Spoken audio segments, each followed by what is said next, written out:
Thank you, Carl, and good morning, ladies and gentlemen. Such an amazing way to start our days together to elevate all of our collective consciousness. So I am pleased to share that 1 year ago, when the Silicon Valley Leadership Group envisioned our year-long celebration of women to commemorate the 100th anniversary of when women earned the right to vote in the United States, we asked ourselves a couple of what-if questions.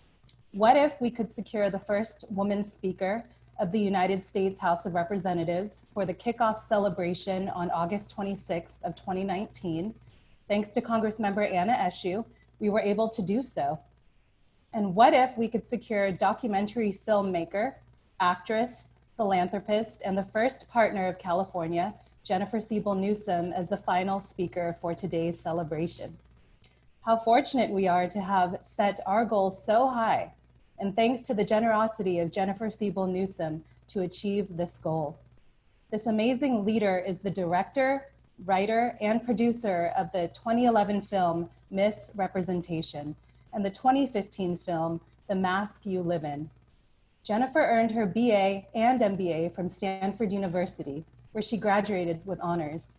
She has traveled extensively to Africa, Latin America, and Europe with Conservation International, a global environmental coalition, and worked with rainforest communities with a focus on helping Indigenous people and creating business enterprise opportunities for women. Jennifer Siebel Newsom will engage in our fireside chat, co-moderated by eBay General Counsel Marie O. Huber and Bloom Energy Chief People Officer Sonja Wilkerson. I pass the mic to both of you.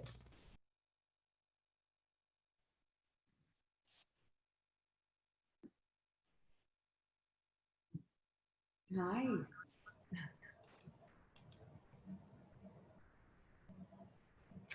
Hi, everyone.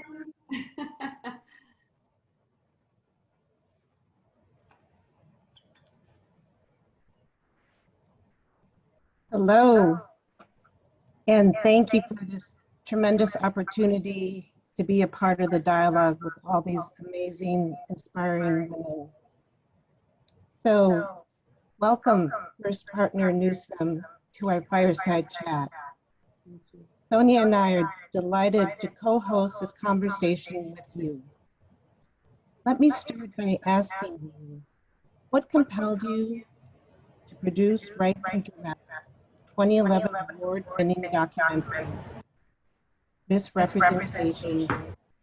What impact do you believe it has made in the past decade since its release? Well, thank you so much for inviting me to be a part of this. Thank you, Carl, also for your invitation.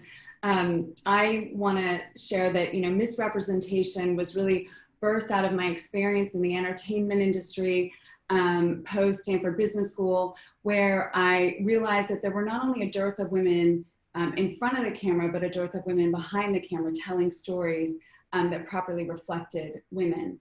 And I was in the industry when Britney Spears, Paris Hilton, and Lindsay Lohan were all tabloid fodder. I couldn't imagine raising a daughter, a girl, in a climate that so ridiculed and rejected and diminished women and girls. I met my husband at the time, who was the mayor of San Francisco. And when we first met, he introduced me to really powerful women in the political world. And I started to question why the media wasn't properly representing powerful women and only saw women as powerful in terms of their youth, beauty, and sexuality. And so I committed to making the documentary Miss Representation with my dear friend and longtime partner, Regina Kulik-Scully. And we premiered at the Sundance Film Festival, sold out, standing room only audiences, lines outside the door. And it was just this cult-like film that took off. And I knew that with the film, that we had more than a film, because people were inquiring for ongoing conversation and action and education. And so we birthed the Representation Project, which is a 501c3 organization that has not only carried forward the education and communications and social activism around the films, but has launched campaigns like Not Buying It and Ask for More, which Not Buying It's really been a part of transforming the representations of women and girls in advertising, not just during the Super Bowl, but beyond. and been credited for that. And similarly, we've been credited for transforming really not just the representation of women on the red carpet, such that hosts and personalities aren't allowed to ask women who they're wearing or what they're wearing or focus solely on their youth, beauty, and sexuality, but really need to see these actresses and directors and filmmakers as fully realized, talented human beings with interests and hobbies just like the men. And so we've really been credited for empowering women in the industry to really stand up and demand equal pay and ask to be treated with respect and civility and as equals, which has all contributed in a broader way to the Me Too and Time's Up movement, so that we've been really proud to be a part of. Great. Thank you very much. So first, I'd like to say I'm just honored and delighted to co-moderate this session with you. And it was really fun getting to know you. Learning about your background is absolutely amazing. So first partner of California, Jennifer Siebel Newsom, is so nice to speak with you today. And looking at your background and learning more about you, I'm sure that many people were surprised to know that you did work with Indigenous women in the rainforest. And by the way, I love the diversity of the work you've done with women. It's quite amazing. I'm an executive with Bloom Energy, and our mission is to provide clean, affordable, efficient energy for everyone. And certainly the environment is a passion of mine personally, as well as the organization that I work for. I'm interested in how you became involved in the environmental cause, especially related to women's issues. Oh, great, thank you. Yeah, you know what's really interesting actually is I think I came to the environmental movement before I recognized how much I cared about women and empowering women and families. And I feel like I'm moving back and sort of integrating the two, and I'll get to that. But so when I was 14, a girlfriend and I decided we wanted to start a conservation international club at our high school. And we ended up spending the summer working in La Amistad Biosphere Reserve in Costa Rica and a little bit in Panama. And it was just like a completely eye-opening experience for me. And I was addicted, I was committed to being an environmentalist. You know, my connection with nature goes back further. When my sister died, I ended up, as a way to sort of grieve and heal, nature became my sanctuary and really my reprieve. And so I've carried that with me, and I think that sort of was one of the reasons I was so drawn to the environment and becoming a conservationist, and really committed to making sure that we preserve Mother Nature for future generations because of the benefits that being in nature provided to me as a child. When I was in college, I continued working for Conservation International. I worked for them in Southern Africa and Botswana, Namibia, and South Africa. I worked on peace parks, helping work with the government and the private sector to create peace parks so wildlife could roam from a national park through, not having to go through a city but through these sort of migration corridors and be protected. I also worked on ecotourism initiatives, but mostly was invested in working with Indigenous women, recognizing both in my work in Africa and Latin America, that when women had their own occupations and jobs, they took that money and they put it back into their children's nutrition, into a safe home and shelter, and into their health needs of their families. So I was really, that's sort of when I began to connect more with women, and as a result of that, I think post Stanford Business School went into sort of more of a focus in the entertainment industry on women and women's empowering women and women's leadership. But ironically, now that I'm in this First Partners office, it's kind of coming full circle. So our focus out of the First Partners office is really gender equity and healthy whole children. And two of our initiatives in the healthy whole children arena really kind of bring me back to the environment and equity. One is a Pathways to Park initiative, where we are committed to reminding California kids that these are their parks and empowering their families and their schools and their after school and organizations and support communities to enable them to have access to the parks, because these are their parks, and we all know the social and emotional benefits of spending more time in nature. And during COVID-19, we've been advocating to make sure that our parks stay open for kids. And then similarly, we've also worked really strongly, and I'm leading a task force, an interagency task force on a farm to school initiative to ensure that we are partnered not just with the schools to make sure that the schools are sourcing directly from local, ideally organic, or moving on the scale towards regenerative farmers, so that the kids can get healthy, fresh, nutritious food. As we know, many kids, that's their most nutritious meal if when they're in school. And so we've also, we see the benefit obviously to the environment when we focus on empowering and uplifting local economies and local farmers, especially those that are moving towards the regenerative farming practice. So those are just two of the things that we're doing, connecting my work with women and families and the environment. And I do have a documentary that I intend to make in the next, I don't know how many years, but connecting women and Mother Nature and really just gender and the environment. Great. Thank you very much. Thank Back you. to you, Marie. Thanks for your work at Bloom. Oh my goodness, we love you. You have been such a savior to California. We're so grateful. Oh, thank you very much. We are just pleased to help and just so proud of being able to participate and make a difference for California. So we really appreciate the opportunity. Thank you. Thank you, and thank you for sharing that important work with us, First Partner. So now I'm going to pivot for a little bit because we're here to celebrate the 100th anniversary of the 19th Amendment. And Jennifer, you serve as commissioner on the Federal Suffrage Centennial Commission.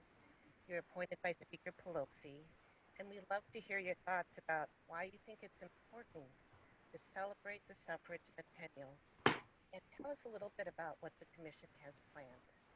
Great, thank you. So, this was an incredible opportunity to serve on the National Suffrage Centennial Commission. I'm a firm believer that our history has not properly reflected women's contributions, especially women of color's contributions, and that this is sort of a larger example of how we as society have devalued women and, again, women's contributions to society outside of the home. And so the centennial for me was really about uplifting those stories of all the women and a few good men who really fought for suffrage. We know that, early on in the suffrage movement, the suffragists and the abolitionists were working closely together. And with the passing of the 14th Amendment, there was some tension. And unfortunately, with the ratification of the 19th Amendment, while it appeared that all women achieved the right to vote, only a representation of women really did achieve the right to vote. And that we saw over time, over the next several decades, until really the Voting Rights Act of 1965, that not all women had the right to vote. And we recognize that if you don't have the right to vote, if you don't have the right to contribute to your democracy, then you're unable to fight for equality and unable to guarantee not just yourself, but your family, what your family deserves. And so, again, even, in 1965 with the Voting Rights Act, again, not everybody actually achieved the right to vote. There was discrimination and certain laws that continue to sort of punish minority women and prevent them from actually casting their votes. So today we know that 65 million women in the United States of America are voting. We have 100 women representing us, at least in Congress, about 100 women. And so we've made progress, but we still have a long ways to go. Our rules, our society has largely been defined by men and a masculine value system. a power over, a dominance, an aggression, a win at all costs model of values. And so I'm a firm believer that we need to elevate more of the feminine, which I do believe men have the feminine leadership in them, but so that we can really elevate more of those universal traits, those human traits of empathy, care, and collaboration to move our society forward into the 21st century in a healthy, inclusive, equitable way. And so again, recognizing our history and unveiling the true history of all those incredible suffragists that didn't necessarily look like me, that were women of color, that had fought on the front lines, but also behind the scenes, that enabled our country to achieve, the passage of the 19th Amendment and continue to fight so many obstacles. This story, this narrative is critical because it's not in our history books. We know that. And we're socializing, we're raising young girls and young boys, not with just seeing images of men in leadership, and women's stories not properly told. And we know that women are 51% of the population. So it's like, okay, people, we have work to do. So anyway, we partnered with national parks. We partnered with various entities across the country to really rewrite this history and share the true stories of the tireless women who made sacrifices before us and are the reason we are where we are today. And let's not forget, they were fighting for some of the things that we're still fighting for today: equal pay, fighting against violence against women, fighting for racial equity, fighting for representation and leadership. And so those are fights that we're still fighting for today. And so it's important to honor them. We stand on their shoulders. Our success is their success. I hope they're all looking down at us and cheering us on. Not to pivot, but, well, let me just share. So August was announced, we passed that August is Women's Suffrage Month. So it's an important month where, we need to educate all Americans about these incredible women who came before us. We have a wonderful special keynote that will be given by former Senator Hillary Rodham Clinton on August 17th. If you go to womensvote100.org, you'll see all the events that are planned for this month's celebration. COVID obviously having a huge impact on us not being able to be in person together. Buildings and monuments will be lit across the country. And in California, I'm really proud. We have 2 incredible exhibits at the California Museum that will really be anchored around women and women's power and inspiration.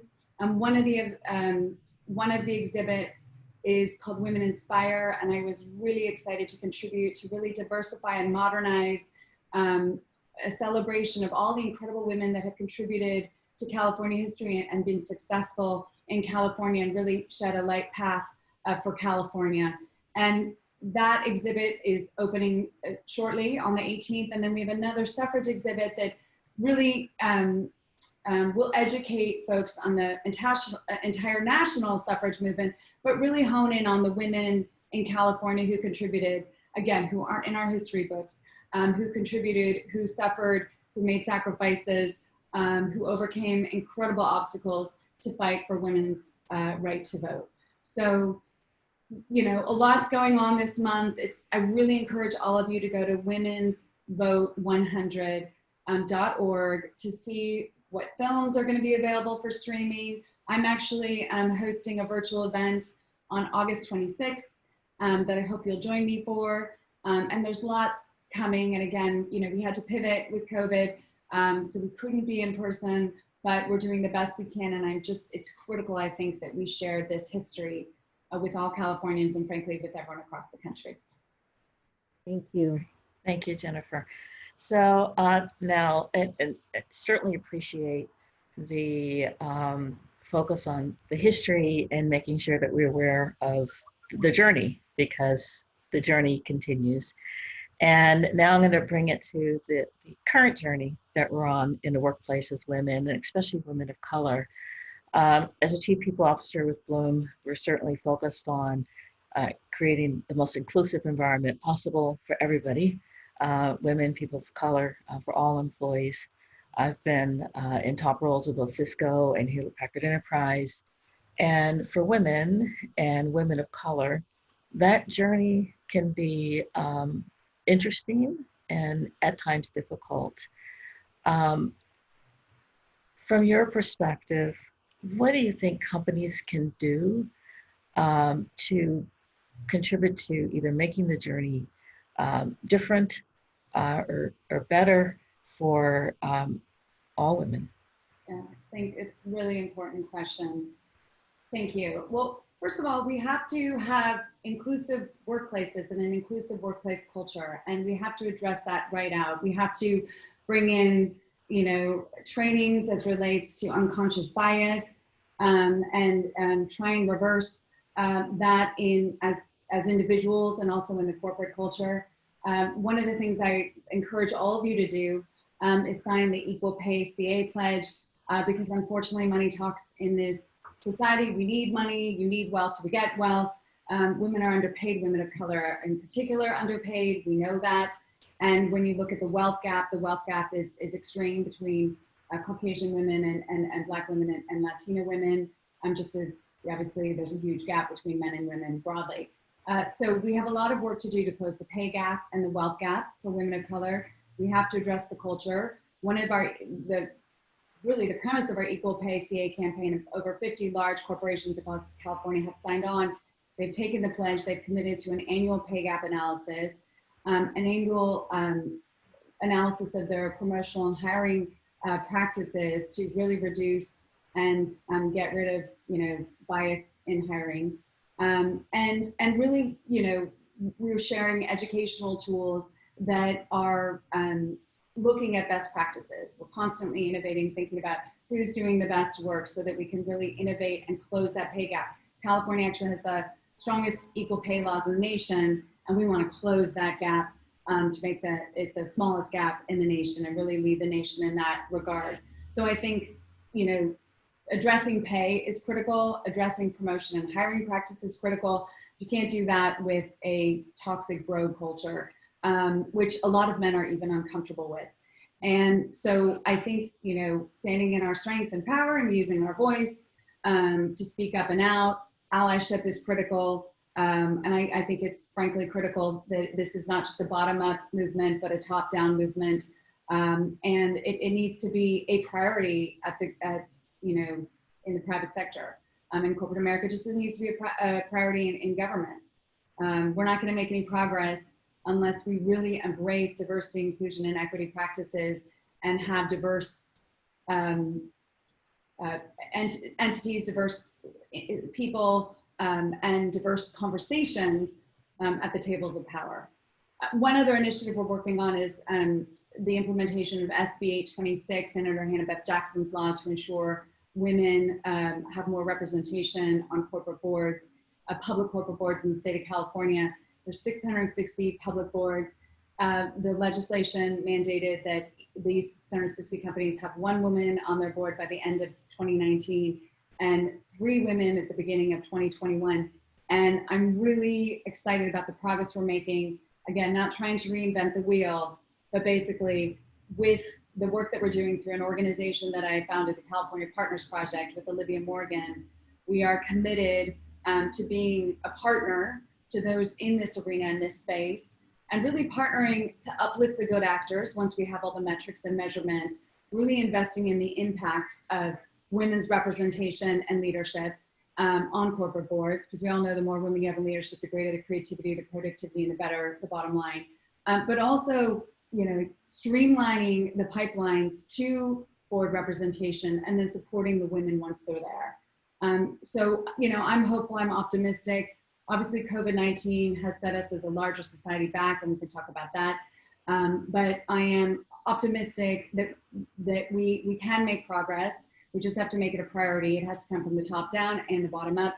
And women are here to stay, right? We embody I would say a relational transformative style of leadership that is required in the 21st century in a global economy. I always tease you know, my husband, I think he's an incredibly feminist leader, and I love him, and I'm going to exclude him from the bro culture. But I love those images of these female leaders across the globe who are really fighting the pandemic in a really holistic, care-oriented way. Because it's really about leadership that leads with empathy and care and collaboration. And basically, that's the leadership that we need moving forward. And women, not all women, but enough women have been socialized to lead with that value system, and a few good men. And so, you know, that gives me hope. And again, for me, it's prioritizing women of color because of our history and the damage that has been done, the barriers that are still there, making it harder for women of color. And so we really want to focus on uplifting these women, and we know that there are good actors who are doing so, and we really want to celebrate them and set them up there as a role model for the rest of the private sector and frankly government. Thank you.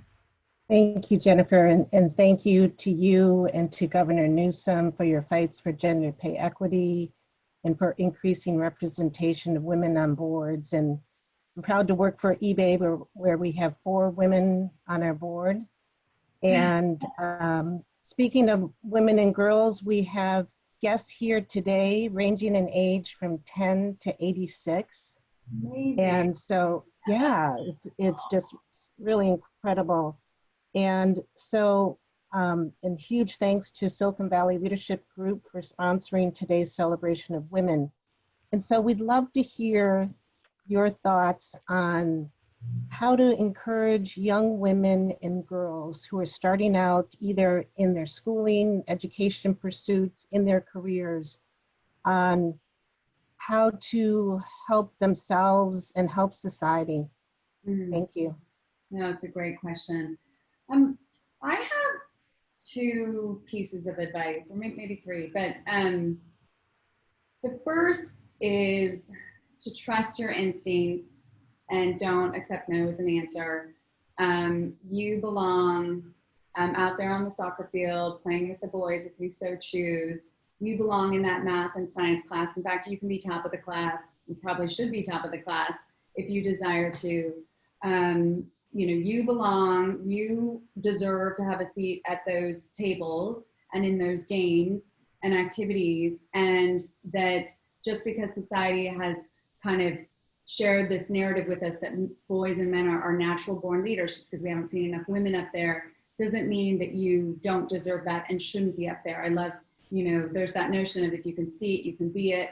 We talk a lot about that in the documentary Misrepresentation to inspire girls and women into leadership. But I love this one little excerpt from Misrepresentation where former Secretary of State Condoleezza Rice said, you know, that Sally Ride was her role model. And she said she didn't see somebody, she didn't see herself there, but Sally Ride was a role model to her. And so it's that concept of the more women that are in leadership, the more it's normalized for young boys and young girls. And again, just I want to like ingrain into young girls that they can do and be and achieve anything that they set out to achieve. The second thing is, because I think especially in our tween years, we start those questions and there's that self-doubt and that insecurity. And I went through it myself. Some things happened to me. Some things I brought upon myself, but things happened to me where I lost a lot of confidence and a sense of safety and security. And I think it's really important to remind girls and women at all ages, but really especially in those tween years, that you're enough. You're good enough, you're smart enough, you're talented enough, you're enough. And I think that's really important. I mean, boys need to hear that as well. So I always carry that with me. It was something that helped me get through a really dark period in my life where someone said to me, Jennifer, you're enough. And so that's something. And then I guess another piece of advice is, you know, the journey's gonna be tough to equity. It's gonna be tough. And for women of color, it might be tougher. It's gonna be tougher. It has been tougher. But you can do it. You know, one thing that's been helping me lately, because I've been super overwhelmed with 4 young kids at home and homeschooling and, childcare issues and my own jobs and work. And, I realized if I just break things down into little baby steps and I take care of myself along the way, I take like mental breaks or self-care breaks. And I start celebrating the good things that I've accomplished or the accomplishments that day, even if it's, a personal thing, this is silly, but like I was so panicked because we have an au pair and it's the only way I survived COVID-19 homeschooling with 4 young kids because we had a live-in. And she was absolutely lovely and she's leaving in September and there are no visas allowing young girls to come in. And I was interviewing these young girls and I was despondent because I felt like nobody wanted to come work for the governor's family. It was too scary. And I was really taking it personally. And I just had to like take breaks from it and come back to it. And at the end of the day, or maybe no one wanted to work for someone that has 4 kids, but I came back to it and we found someone. And the other day I realized that's a huge celebration. Like that was a little step in all the things I have to do, but it was like an accomplishment to find an au pair that is excited to come be with our family and, willing to invest time with us over the next, 6 months to a year. So I know that's a silly thing, but it was like, I have survived in my life through breaking things down into baby steps. Otherwise it's so overwhelming. And when things are so overwhelming, it's really hard to believe that you can overcome those obstacles or those challenges. So that would be some advice, because I think we're all really struggling right now, and women in particular are carrying so much on their shoulders. And this is sort of a pivot into COVID-19, but with not just probably already being mostly responsible for the home and childcare while also having careers and being breadwinners.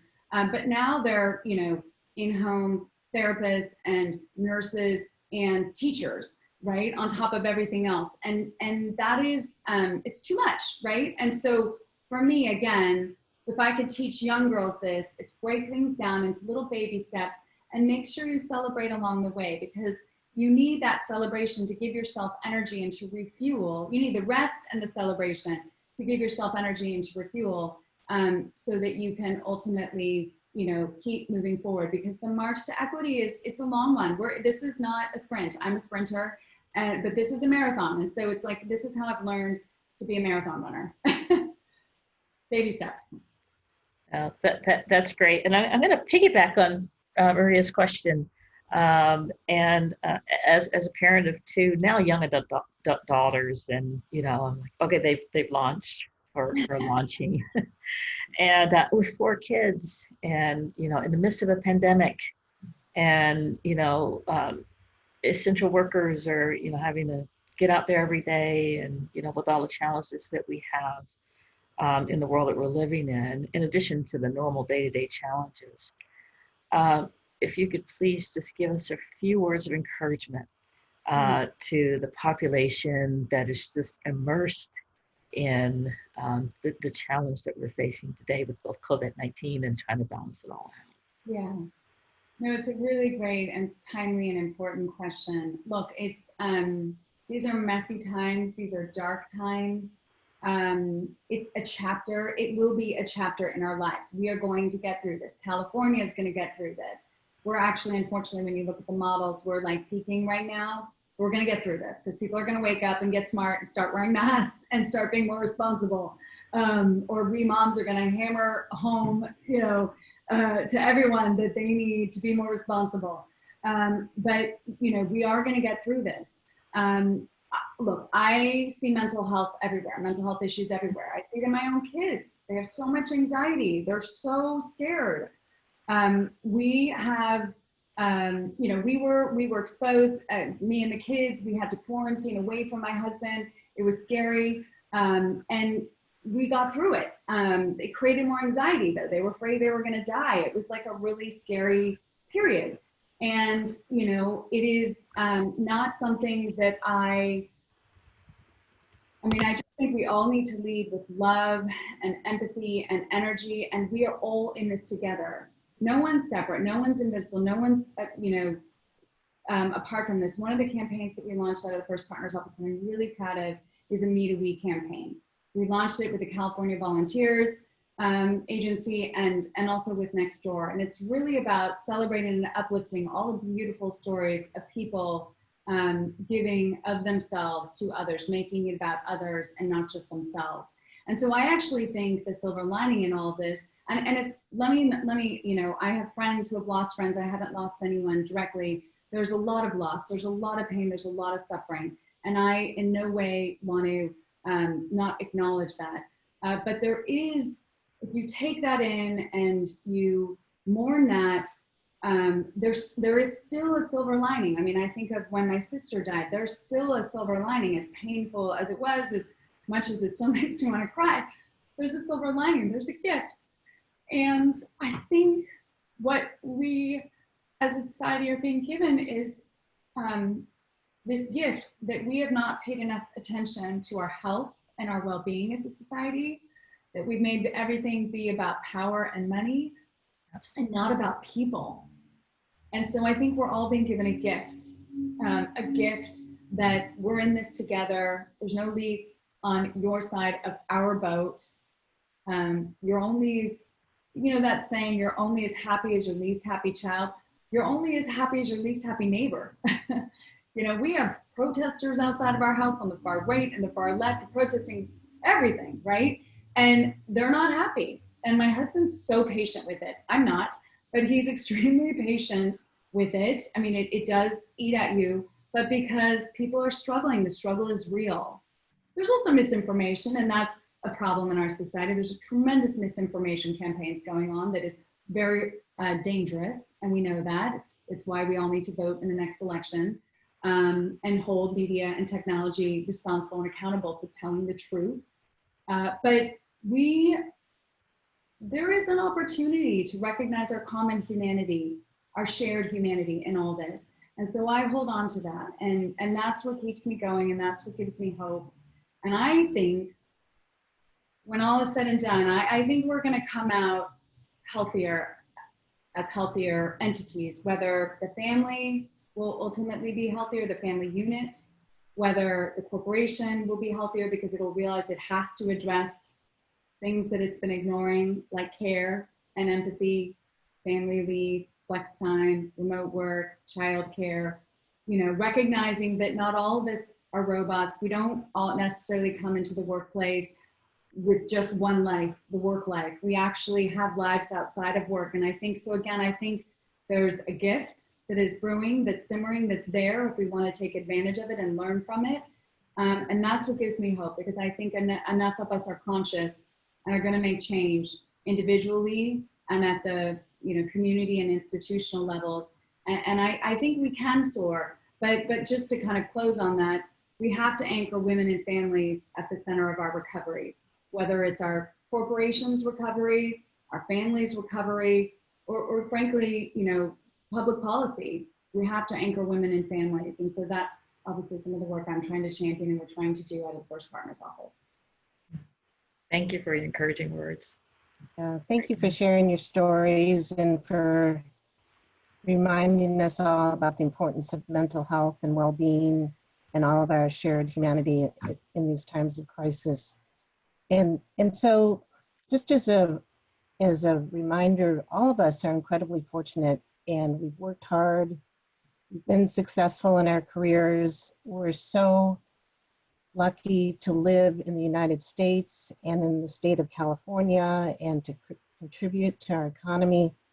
And at the same time, we all come from different perspectives, different backgrounds, different races and ethnicities.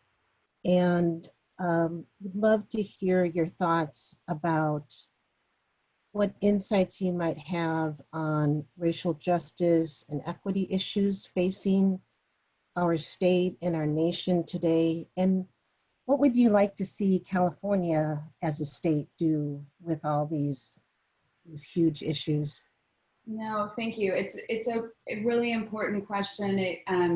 You can't have gender equity without racial equity. They're one and the same. You need them both. And again, I think all of our recovery efforts, and I know this is the governor's priority, have to center around women and racial minorities and really equity as a whole. We just made a documentary that's coming out in October called The Great American Lie. It looks at social immobility and inequality in America and how the gaps between the have and have-nots have gotten so great, such that, you know, we're nearing, if not surpassing, how the situation prior to the Great Depression. I think COVID's made it worse, obviously. We know that women of color have been at the front lines. They're most of our essential workers, just as they're many of the workers, the majority of the workers that have been laid off, just as they have that dual burden of care and caregiving and work, being breadwinners and caregivers. And so we have to put women of color in particular, I think, at the center of our recovery efforts, and look at the pay gaps that exist in this state and country. And again, as I said earlier, I think, I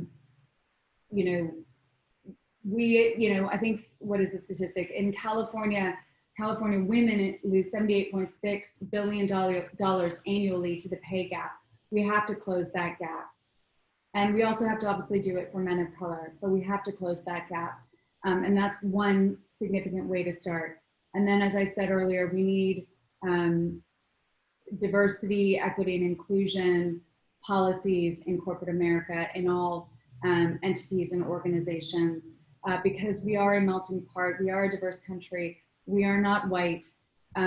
We are, the narrative has to shift. The narrative needs to reflect who we really are, and all of our stories. I think about my work in the entertainment industry, and I do think we're making progress there, but we have a long ways to go. So, this is a cultural revolution and it's a policy revolution, and both have to happen at the same time. Again, I'm really proud of the governor's work in this arena. He's made it, the forefront of his policy agenda. And obviously, we're simultaneously trying to do the same out of the First Partners Office. But it's really seeing the humanity in each other, sharing stories, and committing to uplift each other, especially when one comes from a place of privilege. So it's about allyship, and it's prioritizing equity across this great state. And again, I'm a firm believer, as is my husband, that as California goes, so can go the country. And we've come far. If you look at our history in California, we were not the kindest, most empathetic state initially. And that's a whole other story for a whole other conversation. My husband at one point was writing a book about this. But California has a dark history, a history of violence and discrimination. And it's made tremendous progress. It still has a ways to go. But I think it can be a model for the rest of the country, and I'm proud to be a part of efforts to close the racial equity gaps and really ensure that every child that is born in California has their needs met such that they can fulfill their human potential. That's wonderful. So, Jennifer, we only have about 3 more minutes, and I've got to get this last question in. As Marie mentioned, we have multi-generations watching today, which is great. And you are a role model for women around the globe. We'd like to know, who's your role model and why? So I am inspired by so many women, but I have to say, my mom and my grandmother, my mom and her mother, have been role models to me. And I think I thought that for a while. I think sometimes we either, as children, grow up and sort of become our parents, or rebel and try and become something else. And I probably initially was rebelling. My mother took on, she was really creative and was working when she met my father, and slowly her independence and creative actually took a back seat to my father wanted her to help raise their 5 daughters. And so I think I rebelled against that in some way, because I didn't want to, I wanted my own career, my own income, my ability to have power, economic power in a relationship. And I learned from that. And the thing that one of the reasons she's a role model to me is because my mom was so selfless and has always put us first. And I think that in some ways I aspire towards that, but I also think self-care is critical. And so I guess she was my role model because I learned from her. I learned what to do and what not to do, but mostly she inspired me because she was so giving and she believed in me no matter what. Through all my ups and downs in life, she was my biggest supporter and advocate. And she told me from the earliest of ages, you are a leader. You can do anything, you can be anything, I'm here for you. And it moves me because you need that at home and not all of us have that. And so I'm very privileged and lucky to have had that. Now there were dark days, right? I mean, I did go to Stanford Business School and my parents, I think, thought I was gonna come home with a husband and be taken care of. And that was not my agenda or interest. We fought a lot because I had a path and, I was going to do this and they wanted me to be a little bit more traditional and conservative. They've inspired me. And my grandmother, Grandma Jean, she raised 4 kids pretty much on her own. My grandfather, Grandpa Jack, was in the military. He was actually a mayor at one point in a little town in Montana. But he was in the Air Force. She pretty much moved her boys and girls across the country on a train, and then they took a boat, a train, and then bus, and then boat, and moved to England. They'd been in Virginia and Minnesota and Montana. They lived all over, and she pretty much raised them on her own while working in the military, and then also continuing public service through working in the equivalent of the Salvation Army when she was older and after my grandfather had passed away. But she was just, once again, another selfless, tireless, community-oriented individual, and just a really balanced, beautiful human being. So those are my role models. I'm sorry I went. No, that's great. But you can learn so much, right, from everyone around you. And there are ups and downs and positives, darkness and light in every relationship. But I think, that I'm just so grateful that these 2 women have inspired me to pursue my passions and be of service. And I wish for everyone to have inspiration in their world. And it's not always in the house, right? It's sometimes you have to find it outside. Jennifer, thank you. That was absolutely wonderful and definitely inspiring. Thank you so much. Thank you. I believe we are actually formally out of town. We were, wanted to have some Q&A session, but we don't. So what we're going to do now, I believe so thank you so much. It has been an honor and a pleasure. And I personally learned a lot. I'm sure the audience has learned a tremendous, and we're left awe-inspired. So thank you for your leadership. Thank you. Wonderful. But thanks to you. This is a wonderful event. I'm so glad you're doing this, and love to everyone, and be safe. We'll get through this. Thank you. Thank you so much.